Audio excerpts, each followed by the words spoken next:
many of you remember a guy named Arthur Godfrey? Yeah. Remember he used to do this radio show from Hawaii? Hawaii, Hawaii, Hawaii. He did it from here, guys. Right in the back of the banyan tree out there, yeah. Some lays on his arms. Can you see it? That is Duke Kahanamoku. He is known as the father of modern time surfing. He introduced the sport to countries all over the world. Was an Olympic swimmer. 1912, 1920, 1924. He made the Olympic team, U.S. Olympic team, in 12 and 24. In fact, that was a USA sweep, that one, folks. Weissmiller, Kahanamoku. Duke's brother Sam took the bronze in that one out there. Now, of course, a lot of you might recall that when World War II broke out, Eisenhower was one of America's great leaders there. Now, of course, where you folks are from in the continental mainland out there, they run from state to state. If you're going east to west, it's an even number. Is that correct? Yeah. You are north to south. And you see the University of Hawaii, she started as an agricultural college.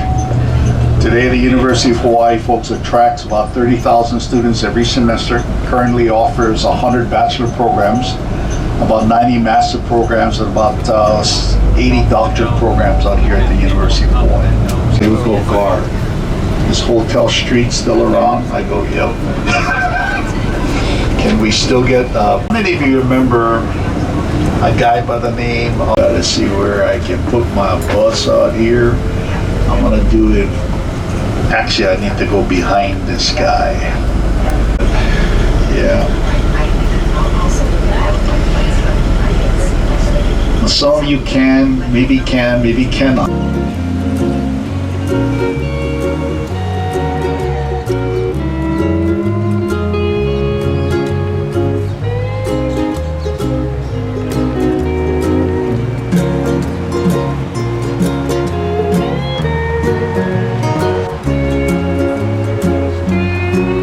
Second series of Hawaii Five-O, the headquarters.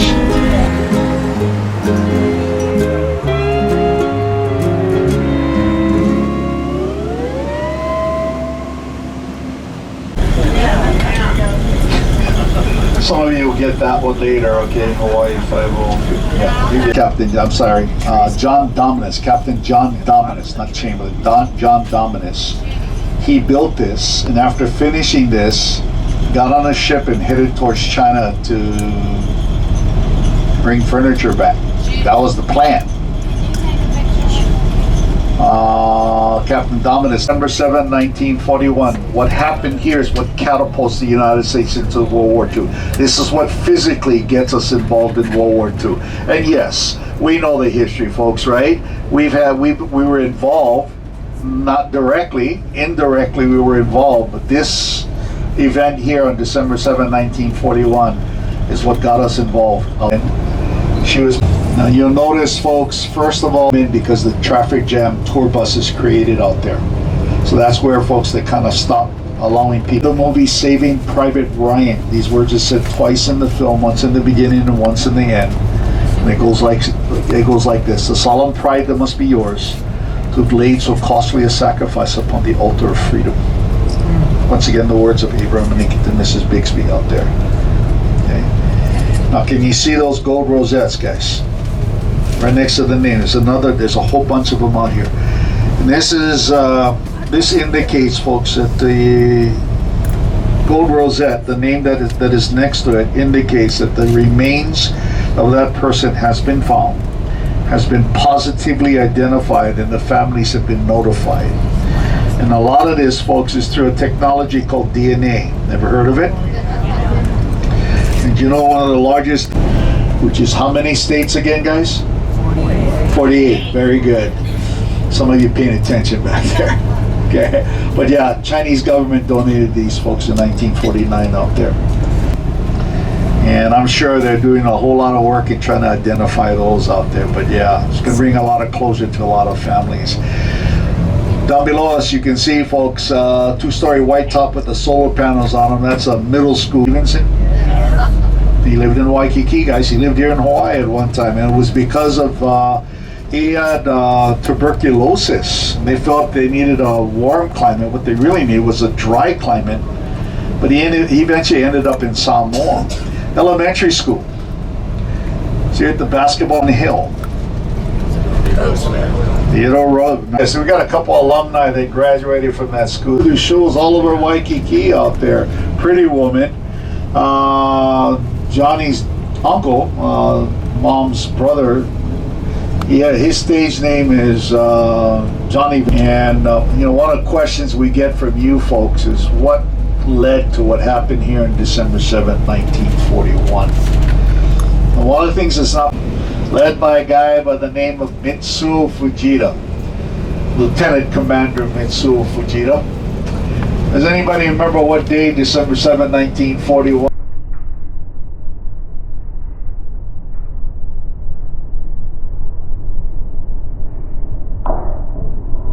Take this walkway and I'll take you in there and point out some things to you out there. Mountain range out there. He was outside playing when he could hear the loud roars of these planes coming in from the north. They were blanketing the sky, flying very low. Exactly what he did, except he decides to go and chase after these planes. Obviously couldn't catch up to him, but he ends up at a reservoir. For the next 4 hours, he witnesses.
Missouri is performing its final duty to its country, and that is to watch over the fallen sailors and Marines.